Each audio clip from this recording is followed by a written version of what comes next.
आपण स्वतंत्र Plainfield Christian science चर्चकडून साप्ताहिक बायबलचा धडा ऐकत आहात. प्लेनफील्ड, अमेरिकेच्या न्यूजर्सी येथे आहे. अधिक माहितीसाठी आमच्या वेबसाईटला भेट द्या.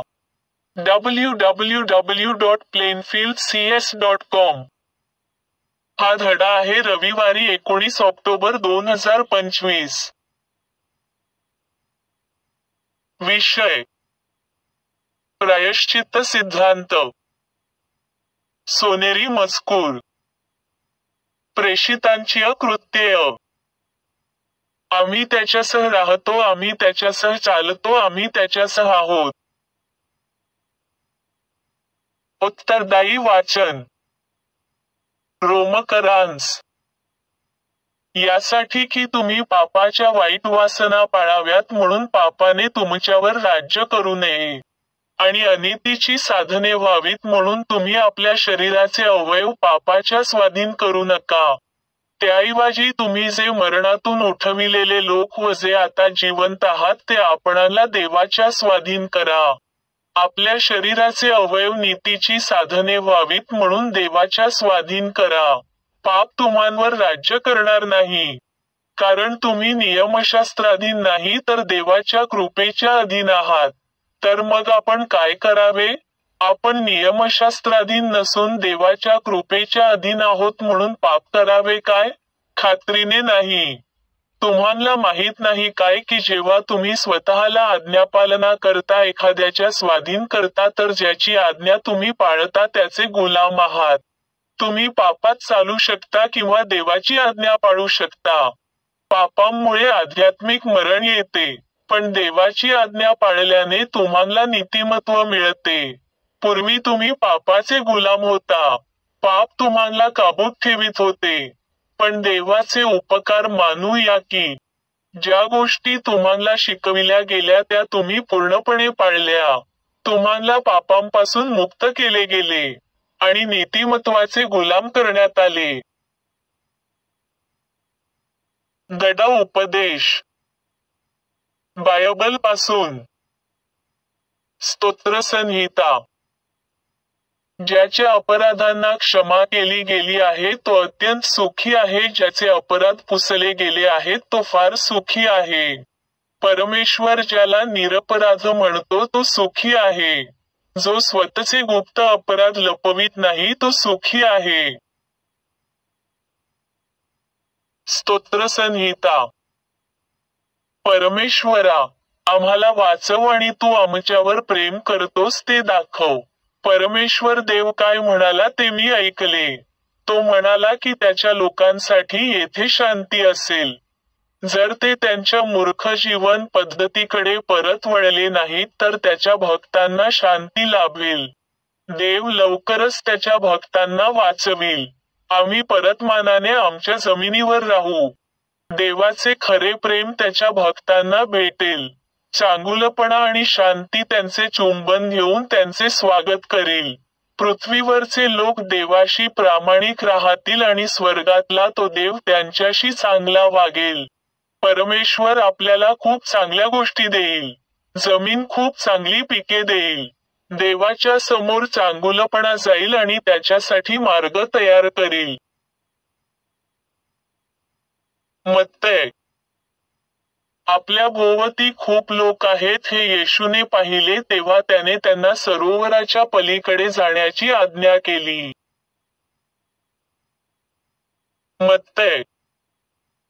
येशू नावेत चढला व परत आपल्या नगरात गेला. तेव्हा काही लोकांनी पक्षघात झालेल्या मनुष्याला येशूकडे आणले. तो मनुष्य बाजेवर होऊन होता. येशूने त्यांचा विश्वास पाहून त्या पक्षघाती मनुष्याला म्हटले, तरुण मुला, काळजी करू नकोस. तुझ्या पापांची क्षमा झाली आहे. नियमशास्त्राच्या काही शिक्षकांनी हे ऐकले आणि ते आपसात म्हणाले, हा मनुष्य तर ईश्वराची निंदा करीत आहे. त्यांचे विचार ओळखून येशू म्हणला, तुमच्या अंतःकरणात तुम्ही वाईट विचार का करता? कारण तुझ्या पापांची क्षमा झाली आहे असे म्हणणे किंवा उठून चालू लाग असे म्हणणे यातून कोणते सोपे आहे? परंतु तुम्ही हे समजून घ्यावे की मनुष्याच्या पुत्राला पृथ्वीवर पापाची क्षमा करण्याचा अधिकार आहे. मग येशू त्या पक्षघाती मनुष्याला म्हणाला, उठ, आपला बिछाना घे आणि घरी जा. मग तो उठून आपल्या घरी गेला. लोकांनी हे पाहिले व ते थक्क झाले आणि ज्या देवाने मनुष्यास असा अधिकार दिला त्याचा त्यांनी गौरव केला. लोक आणि कोणा एका पुरुषाने येशूला त्याच्याबरोबर जेवणाचे आमंत्रण दिले, म्हणून तो पुरुषाच्या घरी गेला व मेजासभोवती आपल्या जागेवर बसला. तेथे त्या गावात एक स्त्री होती, ती पापी होती. जेव्हा तिला समजले की येशू पुरुषाच्या घरी जेवत आहे, तेव्हा तिने सुगंधी तेलाचे एक अलावास्त्र भांडे आणले. ती त्याच्या पाठीमागे पायाशी उभी राहून रडत होती. ती आपल्या आसवांनी त्याचे पाय भिजवू लागली. नंतर तिने ते आपल्या केसांनी पुसले, त्याच्या पायाचे मुके घेतले व त्यावर सुगंधी तेल ओतले. ज्या पुरुषाने हे आमंत्रण दिले होते त्याने ते पाहिले आणि तो स्वतःशी म्हणाला, जर हा मनुष्य संदेष्टा असता तर ही कोण व कशा प्रकारची स्त्री आपल्या पायाला स्पर्श करीत आहे हे त्याला कळले असते. येशू त्याला म्हणाला, शिमोना, मला तुला काही सांगायचे आहे. त्याने उत्तर दिले, सांगा गुरुजी. येशू म्हणाला, एका सावकाराचे 2 कर्जदार होते. एकाकडे 500 चांदीची नाणी आणि दुसऱ्याकडे 50 चांदीची नाणी असे कर्ज होते. ते कर्ज फेडू शकत नसल्याने सावकाराने दोघांचीही कर्ज माफ केली. आता त्यांच्यापैकी कोण त्याच्यावर अधिक प्रेम करील? शिमोनाने उत्तर दिले, मला वाटते, ज्याचे कर्ज जास्त होते तो. येशू त्याला म्हणाला, तू बरोबर ओळखलेस. तो स्त्रीकडे वळून शिमोनाला म्हणाला, तू ही स्त्री पाहतोस काय? मी तुझ्या घरी आलो तेव्हा माझे पाय धुण्यास तू मला पाणी दिले नाहीस, परंतु हिने माझे पाय अश्रूंनी ओले केले. ते तिने केसांनी पुसले. तू मला साधे शुभेच्छालिंगन सुद्धा दिले नाहीस. पण मी आत आल्यापासून तिने माझ्या पायाचे मुके घेण्याचे थांबवले नाही. तू माझ्या डोक्याला तेल लावले नाही, परंतु होने माझ्या पायावर सुगंधी तेल ओतले. यासाठी मी तुला सांगतो की तिच्या अनेक पापांची क्षमा झाली आहे. हे स्पष्ट आहे कारण तिने विपुल प्रेम दाखविले आहे. परंतु ज्याला कमी माफ केले आहे तो कमी प्रेम करतो. तेव्हा तो तिला म्हणाला, तुझ्या पापांची क्षमा झाली आहे. पण तो स्त्रीला म्हणाला, तुझ्या विश्वासाने तुला वाचविले आहे, शांतीने जा. योहान. फिलिप येशूला म्हणाला, प्रभू, आम्हाला पिता दाखवा, एकडेच आमचे मागणे आहे.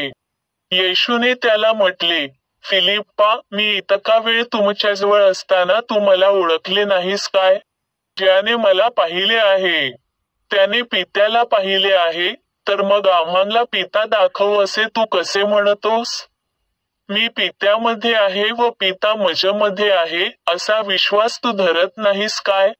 ज्या गोष्टी मी तुम्हाला सांगतो त्या माझ्या स्वतःच्या नाहीत, तर माझ्यामध्ये जो पिता आहे तो स्वतः कामे करतो. मी पित्यामध्ये आहे व पिता माझ्यामध्ये आहे असा विश्वास धरा. नाहीतर मी केलेल्या कामावरून तरी माझ्यावर विश्वास ठेवा. मी तुम्हाला खरे सांगतो, मी जी कामे करतो ती कामे माझ्यावर विश्वास ठेवणाराही करील, आणि त्यापेक्षाही मोठी कामे करील, कारण मी पित्याकडे जातो. आणि तुम्ही जे काही माझ्या नावाने माझ्याजवळ मागाल ते मी करीन, यासाठी की पुत्रामध्ये पित्याचे गौरव व्हावे. रोमकरांस. ज्यार्थी विश्वासाने आपल्याला नीतिमान ठरविले आहे त्यार्थी आपल्या विश्वासाचा परिणाम म्हणून आपल्याला येशू ख्रिस्ताद्वारे देवाकडून शांती मिळाली आहे. आता आपण ज्या कृपेमध्ये आहोत त्यात त्याच्याद्वारे विश्वासाने आम्ही सुद्धा प्रवेश मिळविला आहे, आणि आम्ही देवाच्या गौरवाचे भागीदार होण्याच्या आशेने अभिमान बाळगतो. परंतु आम्ही पापी असतानाच ख्रिस्त आमच्यासाठी मरण पावला. त्याद्वारे त्याने दाखवून दिले की तो आमच्यावर फार प्रेम करतो. तर मग आता आपण ख्रिस्ताच्या रक्ताने नीतिमान ठरलो आहोत, म्हणून ख्रिस्ताद्वारे देवाच्या रागापासून आपण वाचले जाणार आहोत. आम्ही देवाचे शत्रू असताही त्याच्या पुत्राच्या मरणाद्वारे त्याने आमच्याशी समेट केला.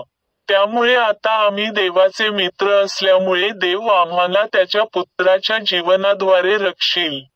इतकेच नव्हे तर ज्याच्याद्वारे आमचा देवाबरोबर समेट झाला त्या आपल्या प्रभू येशू ख्रिस्ताद्वारे आम्ही सुद्धा देवाविषयी अभिमान बाळगतो. Science textbook science and health with की टू द शास्त्रवचने कडील परस्पर संबंधित परिच्छेद वाचले. विज्ञान आणि आरोग्य. प्रायश्चित्त हे देवाशी माणसाच्या ऐक्याचे उदाहरण आहे, ज्याद्वारे मनुष्य दैवी सत्य, जीवन आणि प्रेम प्रतिबिंबित करतो. नाझरेतच्या येशूने पित्याशी मनुष्याची एकता शिकवली आणि प्रदर्शित केली आणि यासाठी आम्ही त्याला अंतहीन श्रद्धांजली देतो.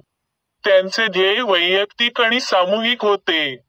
त्याने जीवनाचे कार्य केवळ स्वतःला न्याय देण्यासाठीच नाही तर नश्वरांना दया दाखवण्यासाठी केले, त्यांना त्यांचे कसे करावे हे दाखवण्यासाठी.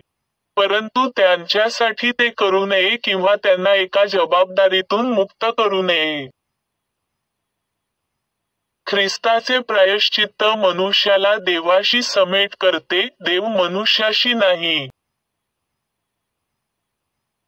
आजारपण, पाप आणि मृत्यू कशामुळे नष्ट होईल हे नेमके काय सांगावे हे सांगून गुरुजींनी संपूर्ण सत्य बोलण्याचे टाळले. जरी त्यांच्या शिकवणीने घराघरांमध्ये मतभेद निर्माण केले आणि भौतिक श्रद्धा शांती नव्हे तर तलवार घेऊन आल्या.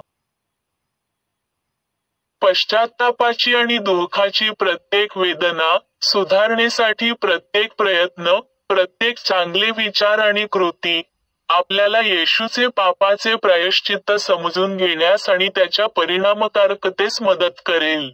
परंतु जर पापी प्रार्थना करत राहिला आणि पश्चात्ताप करतो, पाप करतो आणि खेद करतो, तर त्याला प्रायश्चित्त मध्ये थोडासा वाटा असतो, देवासोबतच्या एकात्मतेमध्ये, कारण त्याच्याकडे व्यावहारिक पश्चात्तापाचा अभाव असतो, ज्यामुळे हृदय सुधारते आणि मनुष्याला सक्षम बनवते. शहाणपणाची इच्छा पूर्ण करा.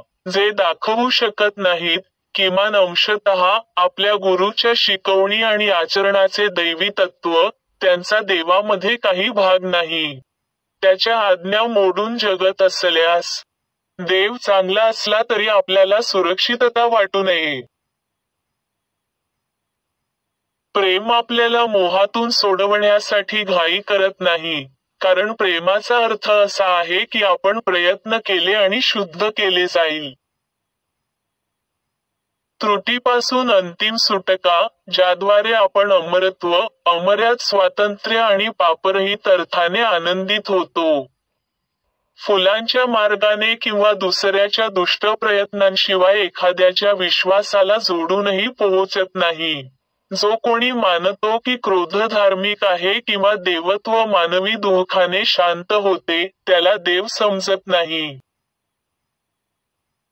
न्यायासाठी पापी व्यक्तीची सुधारणा आवश्यक असते. दया तेव्हाच कर्ज रद्द करते जेव्हा न्याय त्याला मान्यता देतो. पापापासून वाचवण्यासाठी ज्ञान आणि प्रेमासाठी अनेक आत्मत्यागांची आवश्यकता असू शकते. पापाचे ऋण फेडण्यासाठी एक बलिदान कितीही मोठे असले तरी ते पुरेसे नाही. प्रायश्चित्तासाठी पापी व्यक्तीने सतत आत्मदहन करावे लागते. देवाचा क्रोध त्याच्या प्रियपुत्रावर काढावा हे दैवीदृष्ट्या अनैसर्गिक आहे. असा सिद्धांत मानवनिर्मित आहे. धर्मशास्त्रात प्रायश्चित्त ही एक कठीण समस्या आहे, परंतु त्याचे वैज्ञानिक स्पष्टीकरण असे आहे की दुःख ही पापी जाणीवेची चूक आहे जी सत्य नष्ट करते आणि शेवटी पाप आणि दुःख दोन्हीही शाश्वत प्रेमाच्या पाया पडतील. येशूच्या वधस्तंभावर चढवण्याला प्रामुख्याने क्षमा मागणाऱ्या आणि क्षमा करण्यास तयार असलेल्या सर्व पापींसाठी तयार क्षमा प्रदान करणारे म्हणून विद्वान धर्मशास्त्र मानते का? पाप रद्द करण्यासाठी प्रार्थनेचा वापर कबुली जबाब म्हणून करू नये. अशी चूक खऱ्या धर्मात अडथळा आणेल. पाप फक्त तेव्हाच क्षमा होते जेव्हा ते ख्रिस्ताद्वारे नष्ट होते, सत्य आणि जीवन. वाईटात कायमचा आनंद नसतो हे समजून घेऊन सुधारणा घडते, आणि विज्ञानानुसार चांगल्याबद्दल प्रेम मिळवून, जे अमर सत्य प्रकट करते की सुख किंवा वेदना, भूक किंवा आवड, पदार्थात किंवा पदार्थात अस्तित्वात असू शकत नाही, तर दैवी मन सुख, वेदना किंवा भीती या खोट्या समजुती आणि मानवी मनाच्या सर्व पापी भूक नष्ट करू शकते आणि करते. लूकाच्या शुभवर्तमानाच्या 7व्या अध्यायात असे म्हटले आहे की येशू एकेकाळी शिमोन नावाच्या एका पुरुषाचा सन्माननीय पाहुणा होता, जरी तो शिमोन शिष्यासारखा नव्हता. ते जेवत असताना एक असामान्य घटना घडली. जणू काही पूर्वेकडील उत्सवाच्या दृश्यात व्यत्यय आणला. एक विचित्र स्त्री आत आली. तिला अशा ठिकाणी आणि अशा समाजातून, विशेषतः रब्बी कायद्याच्या कठोर नियमांनुसार, एका उच्च जातीच्या ब्राह्मणाच्या घरात घुसखोरी करणारी हिंदू परिया असल्यासारखे बंदी घालण्यात आली होती याची तिला पर्वा नव्हती. ही स्त्री, मरिया मॅग्डालिन, ज्याला तेव्हापासून म्हणतात, येशूकडे आली. येशूने त्या स्त्रीला नाकारले का? त्याने तिच्या भक्तीला नकार दिला का? नाही. तो तिच्याकडे करुणेने पाहत होता. एवढेच नाही, त्याच्या सभोवतालचे लोक त्यांच्या मनात काय बोलत होते हे जाणून, विशेषतः त्याचे यजमान, ते विचार करत होते की, एक संदेष्टा असूनही, त्या श्रेष्ठ पाहुण्याने लगेच त्या महिलेची अनैतिक स्थिती का ओळखली नाही आणि तिला निघून जाण्यास सांगितले नाही, हे जाणून, येशूने त्यांना एक छोटी गोष्ट किंवा दृष्टांत देऊन फटकारले. त्याने 2 कर्जदारांचे वर्णन केले, एक मोठ्या रकमेचा आणि एक कमी रकमेचा, ज्यांना त्यांच्या सामान्य कर्जदाराने त्यांच्या जबाबदाऱ्यांपासून मुक्त केले होते. त्यापैकी कोण त्याच्यावर सर्वात जास्त प्रेम करेल?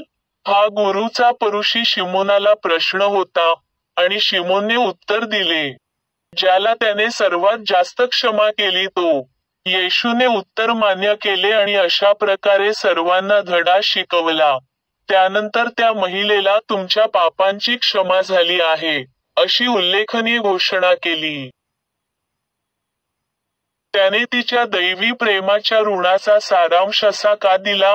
तिने पश्चात्ताप केला आणि सुधारणा केली का? आणि त्याच्या अंतर्दृष्टीने हा अव्यक्त नैतिक उठाव ओळखला का? तिने तेलाने अभिषेक करण्यापूर्वी तिच्या अश्रूंनी त्याचे पाय धुतले. इतर पुराव्यांच्या अनुपस्थितीत तिचे दुःख तिच्या पश्चात्तापाची, सुधारणाची आणि शहाणपणाची वाढ होण्याची अपेक्षा करण्यासाठी पुरेसे पुरावे होते का? ती निःसंशय चांगुलपणा आणि शुद्धतेच्या पुरुषाबद्दल तिचे प्रेम दाखवत होती. या वस्तुस्थितीत निश्चितच प्रोत्साहन होते, ज्याला तेव्हापासून या ग्रहावर चालणारा सर्वोत्तम पुरुष म्हणून योग्यरित्या मानले जाते. तिचा आदर निष्कलंक होता आणि तो अशा व्यक्तीबद्दल प्रकट झाला ज्याला लवकरच, जरी त्यांना माहीत नव्हते, तरी सर्व पापींसाठी त्याचे नश्वर अस्तित्व अर्पण करायचे होते, जेणेकरून त्याच्या शब्द आणि कृतींद्वारे ते कामुकता आणि पापापासून मुक्त होतील. आम्ही येशूच्या प्रायश्चित्ताला दैवी प्रभावी प्रेमाचा पुरावा म्हणून स्वीकारतो, जो मार्गदर्शिका ख्रिस्त येशूद्वारे देवाशी मानवाचे ऐक्य प्रकट करतो, आणि आम्ही हे मान्य करतो की मनुष्य ख्रिस्ताद्वारे सत्य, जीवन आणि प्रेमाद्वारे वाचतो, जसे गॅलिलियन संदेष्ट्याने आजारी लोकांना बरे करून आणि पाप आणि मृत्यूवर मात करून दाखवले. जर सत्य तुमच्या दैनंदिन चालण्यात आणि संभाषणात चुकांवर मात करत असेल, तर तुम्ही शेवटी म्हणू शकता, मी चांगली लढाई लढली आहे. मी विश्वास राखला आहे, कारण तुम्ही एक चांगले माणूस आहात. हे सत्य आणि प्रेमाच्या एकात्मतेमध्ये आपली भूमिका आहे. एकाच पापावर विजय मिळवल्याबद्दल आपण सर्वशक्तिमान परमेश्वराचे आभार मानतो आणि त्याचे गौरव करतो. सर्व पापांवरच्या पराक्रमी विजयाबद्दल आपण काय म्हणावे? एक मोठा आवाज, जो पूर्वी कधीही उंच स्वर्गात पोहोचला नव्हता, तो आता ख्रिस्ताच्या महान हृदयाच्या अधिक स्पष्ट आणि जवळ येतो. कारण आरोप करणारा तिथे नाही, आणि प्रेम तिचा आदिम आणि शाश्वत ताण पाठवते. मी आता चर्च मॅन्युअलमध्ये दिलेल्या मेरी बेकर एडी कडून 3 दैनंदिन कर्तव्ये वाचू. रोजची प्रार्थना. दररोज प्रार्थना करणे हे या चर्चमधील प्रत्येक सदस्याचे कर्तव्य असेल. तुझे राज्य ये. माझ्यामध्ये दैवी सत्य, जीवन आणि प्रीती यांचे राज्य स्थापित व्हावे आणि माझ्यापासून सर्व पापांवर राज्य करू द्या. आणि तुझे शब्द सर्व मानवजातीचे स्नेह समृद्ध करू आणि त्यांच्यावर राज्य करू दे. हेतू व कृतींचा नियम. द मदर चर्चच्या सदस्यांच्या हेतू किंवा कृतीबद्दल वैरभाव किंवा केवळ वैयक्तिक आसक्तीच उत्तेजन देऊ नये. विज्ञानात दैवी प्रेम एकट्याने माणसावर राज्य करते, आणि एक ख्रिश्चन वैज्ञानिक प्रेमात गोड सुविधांना प्रतिबिंबित करते, पापाची निंदा करते, खरा बंधुता, दानशूरपणा आणि क्षमा यामध्ये. या चर्चमधील सदस्यांनी दररोज सर्व प्रकारच्या वाईटापासून वाचलेले. भविष्य सांगण्यापासून, न्यायनिवाड्यापासून, निंदा करण्यापासून, समुपदेशनातून, प्रभाव पाडण्यापासून किंवा चुकीच्या मार्गाने प्रभावित होण्यापासून वाचण्यासाठी प्रार्थना करावी. कर्तव्याची सतर्कता. आक्रमक मानसिक सूचनेविरुद्ध दररोज स्वतःचा बचाव करणे, आणि देव, त्याचा नेता आणि मानवजातीबद्दल त्याच्या जबाबदा पूर्णविराम हलत या विसरणे किंवा दुर्लक्ष करणे हे या चर्चमधील प्रत्येक सदस्याचे कर्तव्य असेल. त्याने केलेल्या कृत्यांबरोबरच त्याचा न्याय होईल.